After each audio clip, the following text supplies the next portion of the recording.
Print और satellite media को ये बात स्वीकार। कुछ को शायद रास नहीं आ रही मनीष कश्यप की जय जयकार। विरोधियों का अपनाया साम दाम दंड भेद, सब हुआ बेकार। बीते दिनों खबरों में जिस नाम ने सुर्खियां बटोरी है वो है मनीष कश्यप। एक ऐसा शख्स जिसके काम को लेकर कई तरह के सवाल उठे। आखिर मनीष कश्यप है क्या, यूट्यूबर या पत्रकार या फिर कुछ और? इसके जवाब में बहुत बहस भी हुई। कुछ लोगों के लिए वो केवल यूट्यूबर, जहां लगातार TV channel, satellite channel, print media में मनीष कश्यप के लिए यूट्यूबर शब्द का इस्तेमाल किया, वहीं दूसरी तरफ समाज में एक वर्ग ऐसा है जिन पर मनीष कश्यप ने अपने काम के जरिए पत्रकारिता की एक नई परिभाषा बनाई है।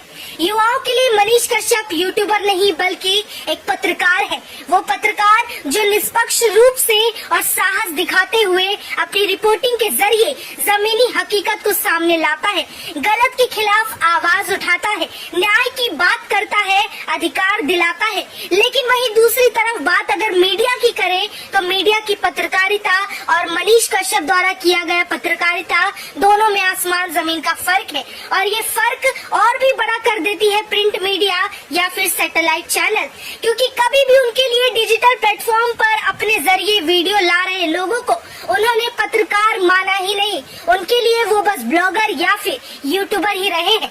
बावजूद उसके समाज में ऐसे कई लोगों ने माइक उठाया और जमीन पर उतर गए और ठीक मनीष कश्यप के अंदाज को अपनाते हुए उनकी रिपोर्टिंग को फॉलो किया है। अब वैसे उभर रहे नए मनीष कश्यप जैसे मुंह बोले पत्रकार केवल बिहार तक सीमित नहीं रहे, बल्कि वो अपने काम का लोहा बाकी राज्यों में भी मनवा रहे हैं। और इसका सीधे तौर पर श्रेय जाता है सिर्फ और सिर्फ मनीष कश्यप को।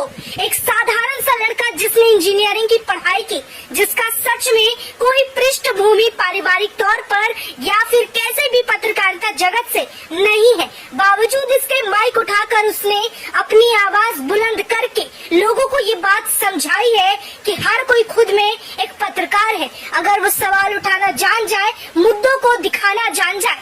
मनीष कश्यप वाकई एक पत्रकार और कथित तौर पर यूट्यूबर के अलावा और भी बड़ी हस्ती बन चुके हैं। इनका नाम ही शायद काफी है जहां उन्हें ट्रेंड बना दिया जाता है। चाहे हम ट्विटर ट्रेंड की बात करें या फिर बीते दिनों उनका बेतिया रेलवे स्टेशन पर हुआ भव्य स्वागत, ऐसा लग रहा था मानो कोई सेलिब्रिटी रेलवे स्टेशन पर पहुंची हो। मनीष कश्यप के नाम का प्रभाव जो लोगों पर पड़ा है, शायद ये कुछ मीडिया को और राजनीतिक लोगों को रास नहीं आ रही, इसीलिए लगातार इस तरह का षड्यंत्र रचा जाता है। लेकिन बावजूद इसके विरोधियों ने खूब दौड़ लगाई, लेकिन हाथ कुछ नहीं लगा और आखिरकार अदालत से मनीष कश्यप को राहत मिली और तमिलनाडु के जेल में जाने से रोक लग गई। वहीं बीते दिनों बिहार में जिस तरह से लगातार कई पुल धाराशाह हो गए, उन पुलों की चर्चा भी जोर पकड़ती गई जब मनीष कश्यप द्वारा बनाया गया साल भर पहले का वीडियो सामने आने लगा, जिसमें उन्होंने खुद दावा किया था कि जो आज हो रहा है वो होना निश्चित था।